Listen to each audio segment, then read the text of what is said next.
I was doing this. Welcome to episode 1 of White Noise Sports. I'm your host, Alex White. This is going to be a Philly sports podcast. Right now we're focusing on our Birds and their 2022 draft. First off, we're going to go over the 2022 draft results. Second segment, we're going to do the White Noise draft. That's where I'm going to go through every one of the spots that the Eagles picked and say who I would have picked at the time. Third, we're going to go over the recent signing of James Bradberry. Very exciting CB2 news for our Birds. And then we're going to close it out with the bet of the week. Let's start off with going over some of the background going into the draft. Came into the draft, we got picks number 15 from the Colts Carson Wentz trade, as well as 16 from trading down with the Dolphins last year. And obviously, we made a trade with the Saints. We were able to get a future first and a future second by giving up a first, as well as a third in the draft. Really solid trade for the Eagles, in my opinion. Really got a lot of value out of that. And they came into the draft with 10 picks. Obviously, they traded away the one first-round pick to get assets next year. What did they do with the other picks? Let's start off with the big news. A.J. Brown. The Eagles, they traded the 18th pick for A.J. Brown, as well as another pick, and they found a guy who's going to automatically be 1A or 1B in the wide receiver room for the Philadelphia Eagles. Perfect pairing next to Devontae. He fits like a glove in the offense. You got a bunch of small wide receivers with the Eagles, really. You got Quez Watkins, skinny guy. Got Jalen Reagor, shorter guy who obviously is struggling a lot, and then Devontae Smith he's the big fish. But he's a big fish who weighs about 165 pounds. Stop and tell your viewers we have some technical difficulties. Sorry, we're having some technical difficulties right now. We'll have everything hooked back up in a second.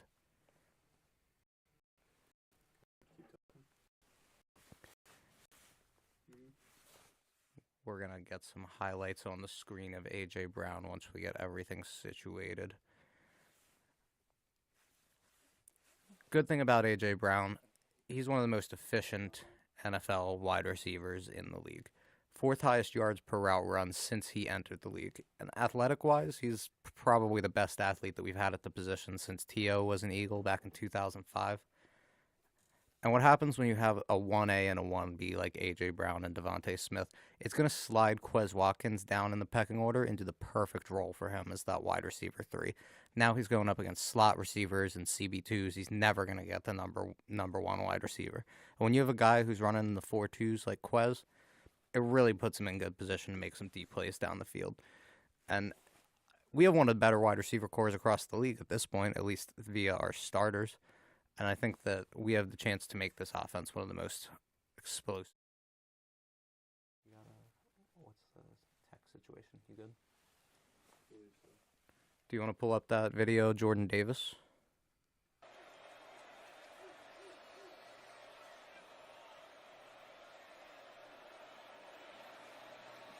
Enough in the middle, nothing new.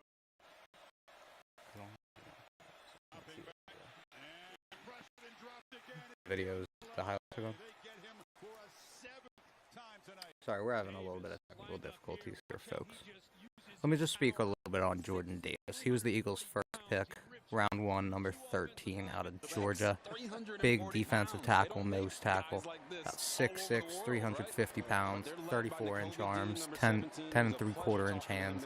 The big mammoth of a man. But there's a lot of big players that come through the draft. Most aren't the size of Jordan Davis.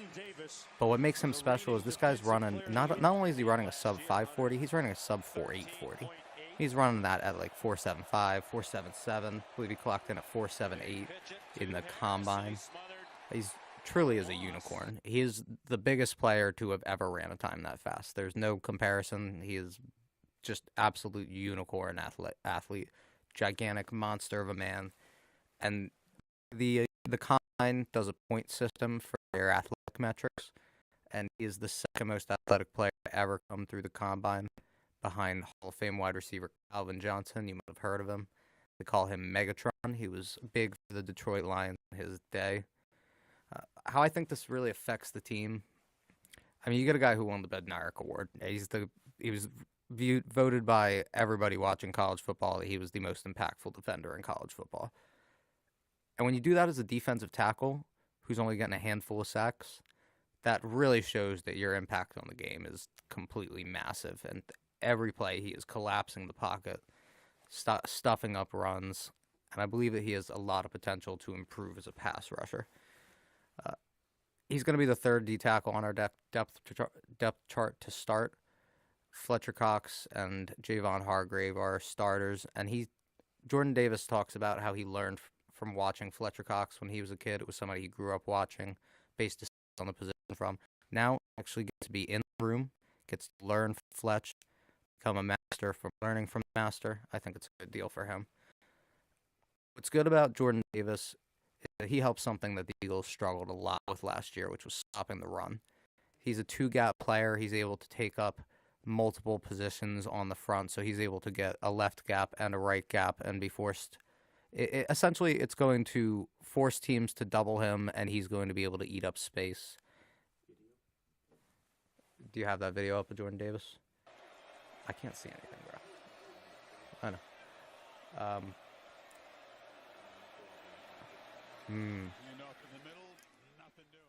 So something about Jordan Davis that's going to be really impactful is he's going to basically he's going to completely dissuade teams from trying to run up the middle. He's going to force a ton of outside runs, end arounds, things like that.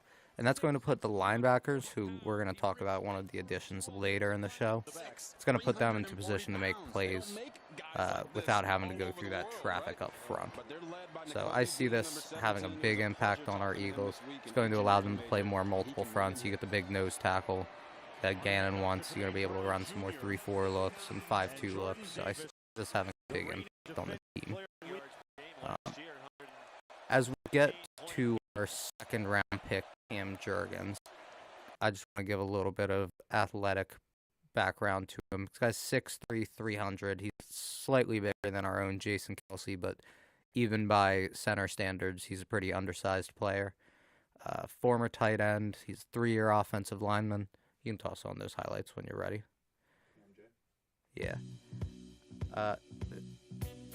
You wonder if because he's a former tight end, if he has already maxed out the capabilities of his size. That's something you worry about when you consider whether or not he's going to be able to move over to guard. And you see typically guards end up being closer, more in the 320 range, 325 range. And if he has the strength to hold up and the ability to anchor, it shouldn't really be a problem. You're definitely going to have questions about that going into the season, though, before you actually see him play the position. Because in college, he was only a center.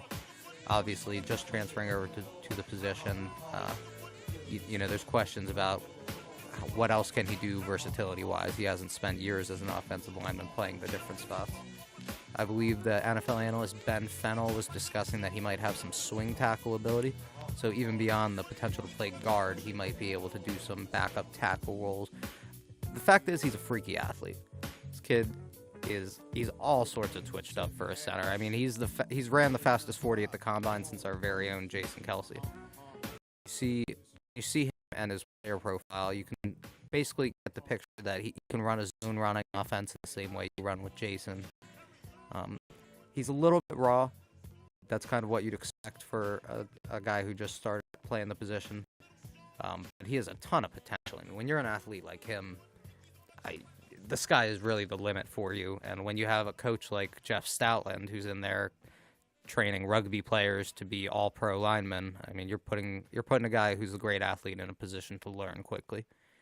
A fun fact about him: the Eagles actually asked our own center, Jason Kelsey, to start watching players in the draft, watching other players who might be his heir apparent, and he said that Cam Jurgens was his favorite player in the draft. He was actually on a podcast at the time doing a live stream, and they were able to ask him about it at the time. So it was very cool to hear him say that it was his favorite player. I'm sure that, as you know, Jason Kelsey changed the position entirely. He made it so that smaller centers had a place in the league, and a lot of guys have gotten opportunities that even probably shouldn't have, just because of Jason Kelsey giving people could profile that guy. Oh, he might be the next Kelsey, and never are. But Cam Jurgens is going to have a chance to learn from him and possibly be the heir apparent. I think that he probably will end up playing guard as a rookie, I would say. Just because they picked him at 51. I think I think he's gonna get on the field. I mean, when you spend a pick that high, there's a solid chance that he ends up out there. I would kind of be more surprised if he didn't. It's going to give you long-term stability at the line, though. There really wasn't a straightforward person to replace him. Obviously, you draft Landon last year. Landon played center at Alabama, but he also played at the tackle spots, and really with his size and the way he fits next to Mailata, it's perfect to keep him at left guard. Now you have him. You got Landon as a potential swing guy if Cam Jurgens ever got hurt in the future when he takes over. But you really have some long-term stability at the line. And if we know anything about the Eagles, that's where they're going to invest their assets. They're going to make sure that they always have a good offensive line because they know football starts in the trenches. But when we get past the trenches, on defense, we have the guys cleaning everything up, the guys running everything, the linebackers. And the Eagles drafted one of the most impressive linebackers, the winner of the 2021 Bacchus Award, 2021 national champion linebacker out of Georgia, Nakobe Dean. You'll see some highlights of him on the screen right now. Nakobe's got a fun highlight reel. I don't know if there's a player in this draft with more fun highlights to watch than Nakobe Dean. I mean, he's jumping, picking off passes, tackling people, dissecting runs. I mean, we picked him in the 3rd round. I mean, I think he has the chance to be one of the most impactful Eagles draft picks in a long time. I'm really, really excited to have him. I mean, this is a cliche, but he's a sideline-to-sideline player. He can play all of the positions back there. He's running. He's just going through gaps. I mean, you got Jordan Davis back there in Georgia opening up gaps, creating lanes for him to get to the quarterback. Well, guess what? He's back with Jordan Davis right now. I mean, it's pretty good for him to be able to follow him, have someone to make him more comfortable. I think he's going to be the steal of the draft. I mean, you look at him, he fell because there was a potential pec injury. We're going to take a couple questions now before I get too into Nakobe Dean. I really want to deep dive into that. What movie could I rewatch over and over again? Probably any of the Men in Black movies. I'm a big fan. Like Tropic Thunder, that's a classic. If you've never seen Nacho Libre, that's a must-watch. What was the other one? Another question? Don't think so. Okay. Moving on to Nakobe Dean. There were some potential injuries that caused him to fall, which it makes him a boom or bust kind of prospect in the sense of, why did he fall to the 3rd round when he was projected to go picks 30, 40, around then? A lot of teams probably got scared off at a certain point. Do I like sports? It's a good question. Halima? I do like sports, big fan. I think when you get someone like Nakobe Dean in there, it's going to change the entire tenor of the team. You have somebody who was the heartbeat of that Georgia defense, who was very likely the best defense in modern football, college football history, I should say. I mean, you got someone he has elite IQ, and he's going to wear the green dot, which, if you don't know what the green dot is in the NFL, that's the player. They're going to put a green dot on their helmet that's going to indicate that they have a direct line to whoever's calling the defensive plays, be it the head coach, the defensive coordinator. They have a direct line to Nakobe Dean that they're going to be telling him all of the plays, and he's going to have the freedom to make changes and call out changes to the play, call out what the protections are. He's going to have every opportunity to run this defense.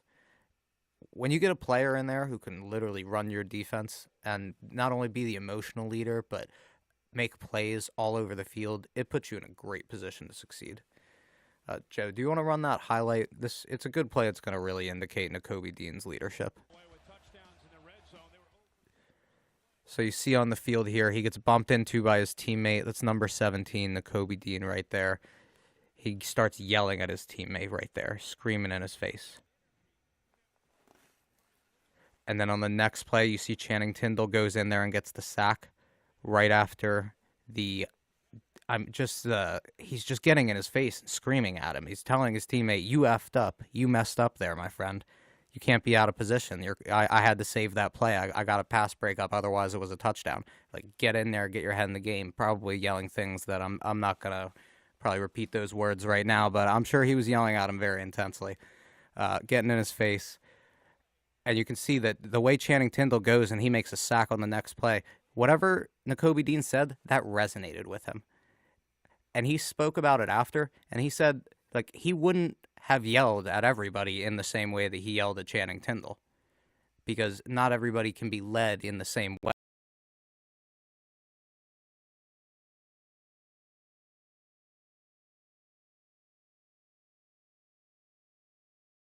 Position to succeed and get better. Like, you have somebody who's not afraid to tell people you did something wrong. You need to do that better next time. Like, if people are going to be coachable, they're going to succeed and they're going to get better with coaching. But if they're not coachable, then you probably weren't really going to be able to hack it in the NFL to begin with. And I think Nakobe Dean's going to be just a culture changer in that sense on defense. I mean, they asked Channing Tindall actually about it later, and he was talking about how great of a leader Nakobe was. Said he's the heartbeat of the team, and he said he described him as everything that a linebacker should be, and everything that a young linebacker should want to be. I think that's high praise. As I said earlier, I think this is going to be the steal of the draft. I think he's going to be a generational player. When I watched that amazing Georgia defense, he was 100% the player that stood out the most. He was all over everything. And maybe he's a little small. He's like 5'11", 225. Not everybody's going to want a smaller linebacker on their team. There's going to be injury concerns. Maybe they can't hold up in the league. But when I see Nakobe Dean, I see a player who's going to be successful for a long time. And I think he's going to be a complete game changer on this defense. The Eagles only made 5 picks. Those 3 were obviously the ones in the earlier rounds. They're going to be, you're most likely to be starters.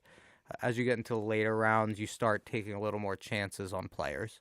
As we move into round 6, pick 181, where we get Chiron Johnson. He's, I would say, an outside linebacker out of Kansas. You able to pull up those highlights, Joe? This guy was a pretty interesting player. This dude was a freaky athlete. I mean, I would say he's more of a Sam player. When you slot him into the Eagles defense, you could see him running, similar plays that they ran for Jannard Avery last year. He's probably going to be in the running for Hassan Reddick's backup role in that Sam spot. But he's going to be an on-the-ball linebacker. That's how I really see him. And by on-the-ball linebacker, that means you're going to be lining up on the ball at the same level as the defensive line. You might be lining up outside of them or even inside of them in some concepts, as opposed to an off-the-ball linebacker, where you're going to be lining up somewhere behind the defensive line. So you might be 8 feet, 9 feet back from them. So as an on-the-ball linebacker, he's going to be more into pass rush roles, maybe used as a pseudo edge rusher in some plays, as opposed to other times he's probably going to be dropping back into coverage. This dude's a twitched-up guy. He's another guy that kind of changed position. He's basically played every single linebacker spot at this point in college. He's been an off-the-ball linebacker. He's been a middle linebacker. He's been in that Sam role. And that's really where I see him sliding in for our Eagles. He's really going to be competing with Patrick Johnson for time, which was the kind of a similar body type guy that they drafted last year. The differences, I would say, though, I feel like Patrick Johnson is a little bit more limited in coverage. He's more of a straight pass rusher. That's kind of what he did. Whereas Chiron Johnson, I think, is he's an athlete to the point where he can get into coverage and be a little more versatile when you put him in there. Not as predictable. When you can do different things, teams don't know what you're going to do, so it makes you hard to predict what you're going to do. But one thing about him, he played over 500 special teams snaps in college. I believe it was over 500. That's a lot of special team snaps, and to be able to get a guy in here that has a ton of experience in the special teams and is a crazy fast athlete, that's going to put you in position to be a lot better on special teams, which if you watched the Eagles last year, that was something that we definitely struggled with, getting people down in the return game. So I think he's going to actually provide a lot of value. And when you're a sixth-round pick, you are by all means not guaranteed to make the team. But when you provide extra value in special teams, that's going to put you a lot more likely to make an impact on the roster. As we move on to our next pick, round 6, pick 198, Grant Calcaterra, tight end out of SMU. This guy, 6'5", 240, really athletic tight end. Something you see out of him that you don't. Oh, son of a gun. Something you see out of him that you don't get from the other tight ends on the roster is the fact that he's able to run a lot more routes than someone like you get this out of Dallas Goedert, but you don't get it out of the backups. You don't get the route running ability and pass catching ability out of him, out of Jack Stoll. You're not going to get that. And Tyree Jackson is, while he's a great athlete, he's a converted quarterback trying to play tight end. This guy is a polished receiver. I mean, at the tight end position and being 6'5", 240. He's not going to block. That's something he's going to really have to learn how to do. But this was a guy who was really highly touted in his early time in college. When he was at his early time in Oklahoma, where he actually played with Jalen Hurts for a little bit, he ended up getting a lot of head injuries, a lot of concussions. And while he looked like he was going to be one of the higher drafted tight ends in his class, he ended up retiring to become a fireman. If this reminds you of any other former Eagles draft picks, that would be first-round pick Danny Watkins, who also became a fireman, but he did it while he was in the NFL. Not your best spot. This guy's he's gonna fight for the tight end 2 spot, 3 spot. I think it's wide open for him personally, and I think because of his differing skill set, it's gonna really lend to him making the team. Dallas Goedert is your set in stone tight end 1. He's going to be leading that spot. He's competing with Stoll, Tyree Jackson, Richard Rodgers, guys like that. I think it's an open competition, I would say, and Grant has a pretty solid chance to make the roster. He would be the second best pass catching tight end, and because this team wants to increase their volume of pass catching, I think he has a solid chance to break in. But the Eagles only had 5 picks. It's not a lot for a draft. Last year we drafted 10 players. This year only 5. However, the Eagles went really hard in the undrafted market. They spent a lot of money on guarantees, more than any other team in the NFL. And this actually might have been a really good strategy. You see, because of COVID last year, the NCAA actually granted players an extra year of college eligibility. So, essentially, a lot of players who would have came out in last year's class decided, well, I'm going to go play another year of college football. And this led to a huge influx of players in this draft. This caused teams to have to profile over 500 players more than they normally would do. This huge influx of talent is going to cause people to get pushed down. There's going to be a lot more value on those undrafted players than there normally would be, just because there are more players, significantly more. And the Eagles capitalized on this. They only had 5 picks. What better year to only have 5 picks than the deepest undrafted class year in modern history? I mean, this has never happened before, assuming we don't have another, giant pandemic. This may never happen again. And I would say this was a great strategy. I mean, especially if you want to spend these picks on trading for guys like A.J. Brown, future assets, I would say that's a very smart way to go about it, because you still get this influx of young talent. You just don't need to spend the draft resources on it. Now, we're going to talk about these undrafted guys. Let's start with the headliner of the class, quarterback Carson Strong. Can you pull up those highlights, Joe? This guy is the big fish. Guaranteed him about $350,000. He was projected to. A lot of people thought this guy was going to go first, second, maybe third round. Ended up going undrafted, dealing with a knee injury. I mean, you compare him to a guy like Davis Mills, who fell in the draft last year, kind of for the same reason.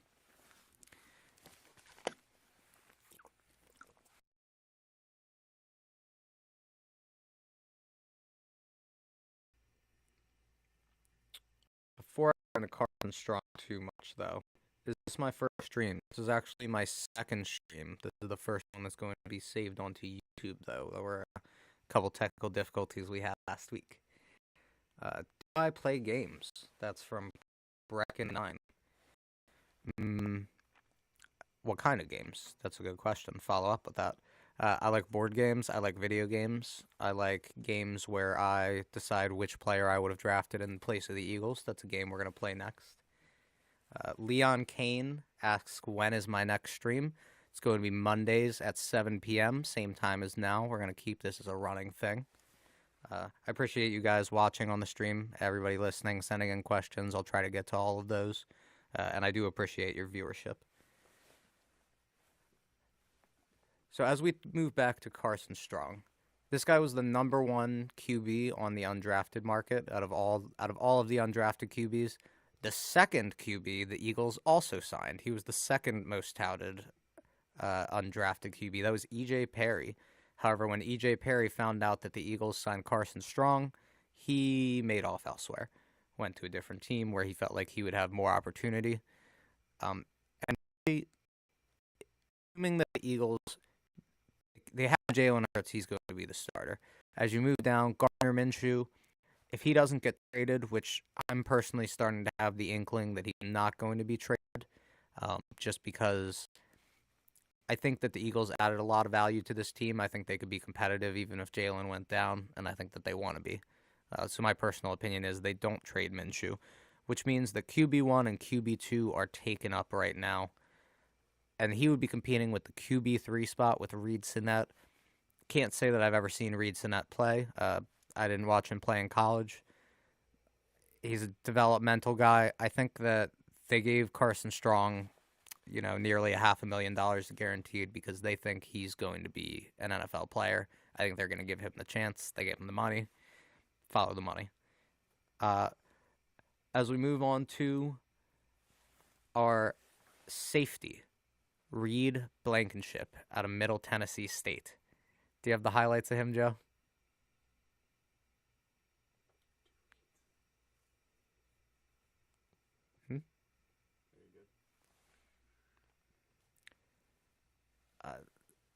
This guy, I think that he has a really high chance to make the team. Not even due to his ability, which I think he has some talent there, but just due to the complete dearth of talent at the position for the Eagles. You look at the safety spot, and we're talking about safety Reed Blankenship here. There is no talent at the Eagles' safety spot really outside of Marcus Epps. You sign Anthony Harris back for half of the money he made last year, and he didn't really impress me personally. I think he could definitely use an upgrade. And the fact is, there's no depth at the position. Kayvon Wallace has struggled. Marcus Epps is really going to moving to be a starter for the first time, and personally, he's the player I have the most confidence in. So when you look at Reed Blankenship, to me, he's a guy that has a chance to make the roster. He's Kemp's favorite for you guys who read Philly Voice out there. I know he's a popular guy. I think that he has a chance to make the team. I would probably still bet against it. If you look at the guarantees, he actually didn't get any guaranteed money from the Eagles. So when you look at that, typically the players who are more likely to make the team out of the undrafted guys are given more money in advance. So you can kind of follow the money trail and determine who's more likely to make the team, who's not. So I would say Reed Blankenship has less of the chance to make the team than our next couple prospects. We're going to bounce through these guys somewhat quickly. We got cornerback Mario Goodrich. Can you pull up those highlights? Yeah, Mario Goodrich. You might know him if you're a fan of Clemson. Basically, the CB4 spot is open for the Eagles right now. You look at how they bring in James Bradbury. You look at Darius Slay, obviously, you got Avonte Maddox. That's going to be your top three. After that, when you're looking at depth and who is going to have a chance to be put out there if If Slay sprained his ankle and needs to come out for a couple plays, who's it going to be? You got guys like Zach McPherson, Tay Gowan, Josiah Scott. I think these two prospects right now, Mario Goodrich, as you see on the screen, and the next guy we're going to be talking about, Josh Jobe. When you look at those guys, they were both talented players with character concerns. It really hasn't been put too publicly. Everybody's been kind of vague with what they're saying, but it sort of seems like not criminal things, more like character issues and immaturity, things like that, selfishness, being maybe a selfish person, player, or a teammate. I feel like, do you want to toss on, are these the Job? No, it was Mario. Do the Job. I feel like both of these guys have a chance to be successful players. They were both touted as potential fourth-round picks, like mid-round guys. Obviously, like I mentioned earlier, it's a very deep draft class. But the CB4, CB5 spot is completely open. I don't think that anybody has knocked it down. I would say Zach McPherson has the edge just because of the assets spent on him. I believe he was a fourth-round pick last year. But nobody has proven anything except our three starters. But Josh Jobe and Mario Goodrich both were highly recruited players out of high school. Both were 4 or 5 star recruits.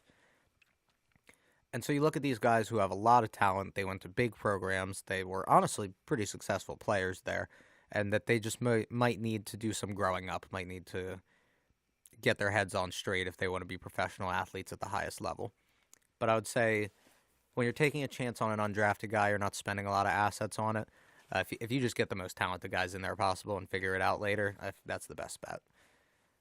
At the end of the day, the best ability is ability, more than even availability. Let's move on to the next guy, Kennedy Brooks out of Oklahoma. If you're a fan, you might have watched him. You look at this guy, completely different skill set than the other running backs on the roster, which is why I give him more of a chance to make the team. He could kind of slide into that Jordan Howard role. He's the kind of guy that, he eats up every yard that he can get. He doesn't have that breakaway speed where he'll be running a 70-yard run. He's not Miles Sanders in that way.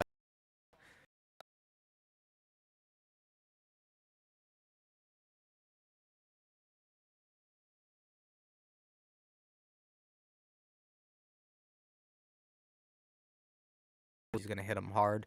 He's a big body kid.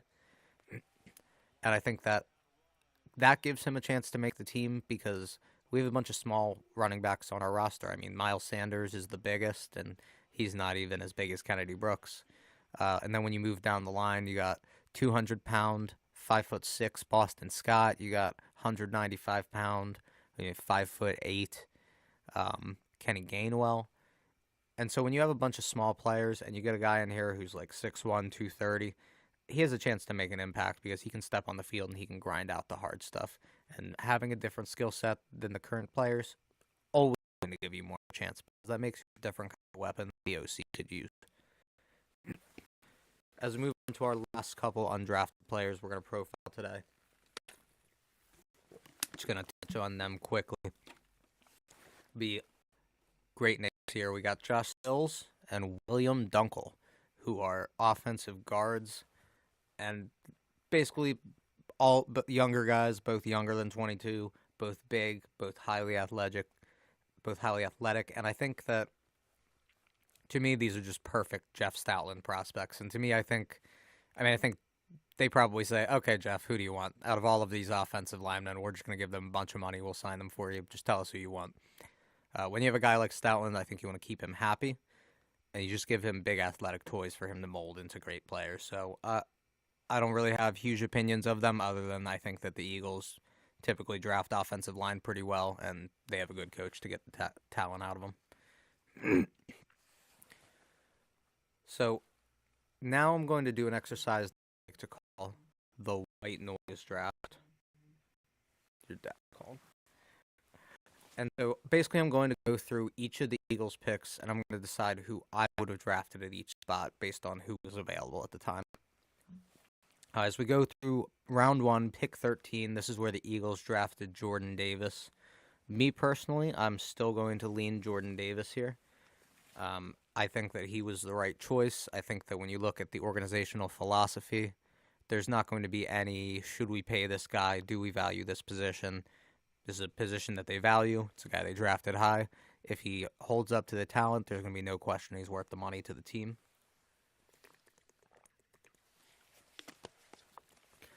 But when you look at who was available, if I was to pick someone else, and I would have leaned Jordan Davis here, but if I was to pick someone else, it would be safety Kyle Hamilton out of Notre Dame.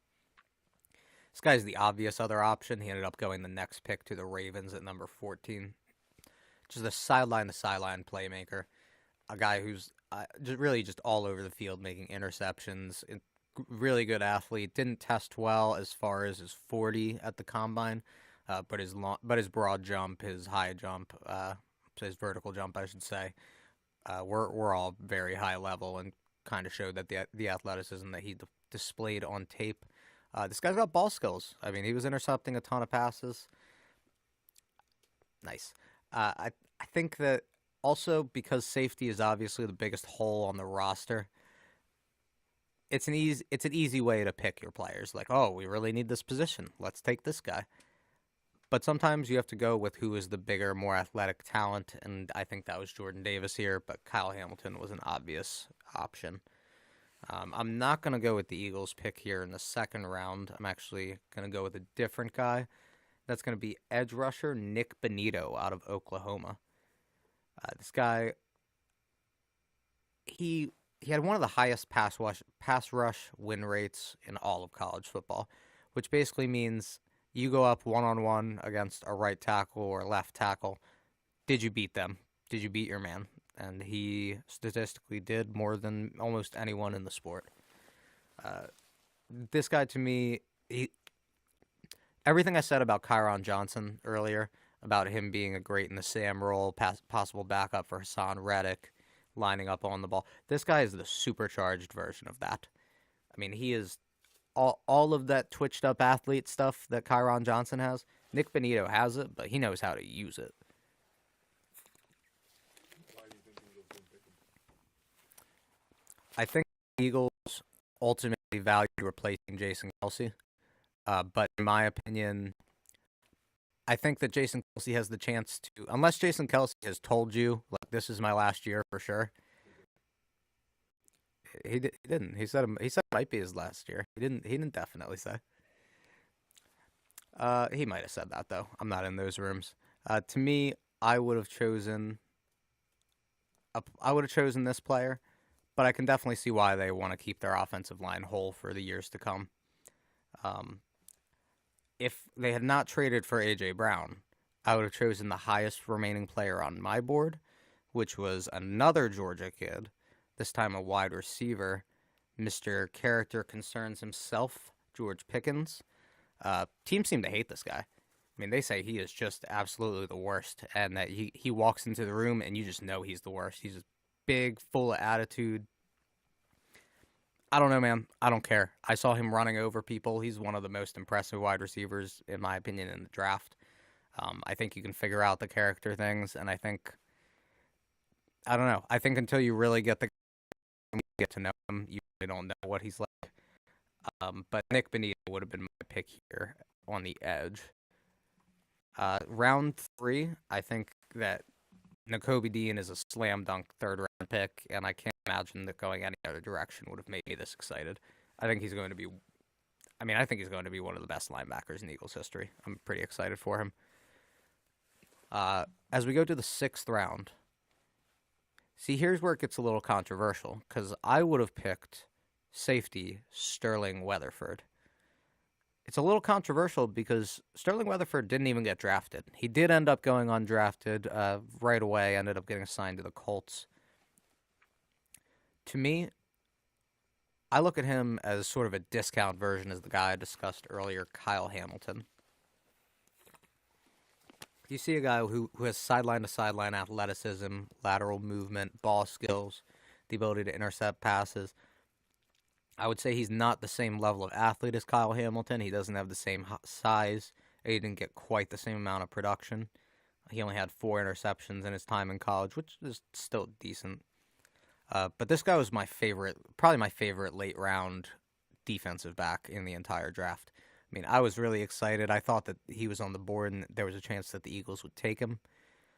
He's obviously safety is the biggest position of need for the team. And I think that he's a perfect developmental guy. So I would have gone with safety Sterling Weatherford out of Miami, Ohio. As we move on to round 6, pick 198, this is where the Eagles selected Grant Calcaterra, tight end. I'm going to go with cornerback Tariq Castro-Fields out of Penn State. Big, physical, fast corner. I mean, very, very physical. He ran a 4.38 40, so he's got, I mean, between the physicality and the athleticism, he's 6'1", 200 pounds. He's got all of the traits you look at, and I thought he was feisty, man. Like, I'd say he's physical. It's probably something you got to clean up at the next level. You don't want to get called for pass interference calls such as that. But man, I just look at a guy who was trying to win on every play. He was trying to take the ball away, trying to fight, going up against bigger guys, going up against, say, the 6'3", 6'4" wide receivers, going against tight ends. I thought he was always competitive. I was a big fan watching him out there. He's an underrated player who I see having some success in the league. I believe he got drafted later in the 6th round. And when you go through this activity where you look at my picks, I picked Jordan Davis, defensive tackle, Nick Benito, edge, Nakobe Dean, linebacker, Sterling Weatherford, safety, and Tariq Castro-Fields, cornerback. And the one theme that goes across the board with all of those guys, they're all on defense. When you look at the team, we needed an influx of youth and talent and speed and athleticism all over our defense. I was able to get a guy at every level in my activity. Got multiple guys in the trenches, got a linebacker, got multiple guys in the secondary. Obviously, the Eagles here, they didn't get an edge rusher. They didn't get Nick Benito. They went with a center. It's going to put them to succeed well in the future. And I will say with picks 6 and 7, I could have gone with either of the Eagles picks there as well. I mean, they're what you do in the late rounds. They're high upside athletic plays. But if I'm going to look at the Eagles draft weekend as a whole, I got to give it an A+, because I'm going to include A.J. Brown in there. I think that there's a strong argument that the Eagles improved more than any team at the 2022 draft. And that with only making 5 picks. I think when you bring in a guaranteed All-Pro like A.J. Brown, this isn't a guy that you're projecting how is he going to succeed in the league. He's A.J. freaking Brown. He's already succeeded in the league. He's done really impressive things, and he's out-athleticismed, and he's outwitted and out-route ran everybody who's tried to guard him in his way thus far. So you look at a guy that's proven, and you traded for future flexibility, which obviously I love Jalen Hurts. He's going to need to prove himself this year. If he's not the guy, you have more assets next year to make a move. If he is the guy, you have more assets next year to build around him. It's really a win-win in that sense. And you got 2 foundational leaders on your defense in Nakobe Dean and Jordan Davis, who are just going to be culture setters. When I look at the best defense in college football last year, when I look at Georgia and I see that we got 2 of the most impactful players from that team, it makes me feel like the Eagles' defense is in good hands going forward. You get the heir apparent to Jason Kelsey, took a lot of flyers on some young, talented guys, possible backup in the undrafted market. So I think the Eagles did a really good job of putting themselves in position to be successful going forward and also in the immediate future. And for only 5 picks, it's pretty crazy the talent we're bringing in here. Very proud of how he wrote him, how he did that draft. As we move on to our last segment, second to last segment, James Bradbury was signed by the Philadelphia Eagles. He was cut by the Giants. They obviously they put themselves into a cap hell. Really, they're one of those few teams where not only are you bad, but also you have no money. I mean, they put themselves in a really tough position, and when you do that, you're going to end up having to cut good, impactful players. You got a guy in James Bradbury who was a Pro Bowler in 2020, had a little bit of a down year in 2021, but you look at that Giants team, they had no real pass rush, he had no real help, and he was obviously the CB1 of the Giants, and on a lot of teams he would be the CB1, but not on the Eagles. On the Eagles, he's going to be CB2 behind Darius Slay. That's going to put him in positions to succeed, because if you have Darius Slay, who's going to be trailing or shadowing the number one wide receiver on the other team, be it, their Mike Evans or their Cooper Kupp, something like that, you're going to have Darius Slay following that guy, and now it's going to have to be the second best guy. That's who Bradbury's going to have to cover. When you don't have to cover the best guy, it's going to be a lot easier for you to succeed, because these number one wideouts are hard to guard in this league. He's great in zone, pretty impressive zone corner. You can run any type of zone defense you want. You can run you could run a cover 3. You could run a cover 4. You could do like a hybrid look with the cover 3 and 4 tendencies with those. Those cover 6, cover 6 schemes are, they're pretty prevalent in the league today. So you see a guy who could pretty much run any zone concept. Struggles a little bit in man, but when you're looking at him, he's coming over as a cornerback replacement for Steven Nelson. And while it's not really his bread and butter, James Bradbury, man coverage is not his bread and butter, but to me, he's still a better man coverage corner than Steven Nelson was last year. He's going to be better at man coverage than most CB2s in the league. And I think this actually puts the Eagles cornerback group in a pretty special tier.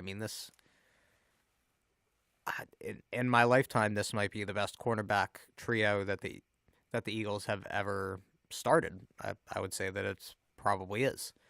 And it puts them near the top of the league. And I feel like this signing, it sort of signified, maybe not that the Eagles are all in, but this was not a win later move. This was a win now move. You signed him for 1 year, and you spread his money across a few years because you wanted to save money this year. You filled up the second biggest hole on your squad, and now when you look at this team, you wonder if they have Super Bowl aspirations. I think that they have a chance.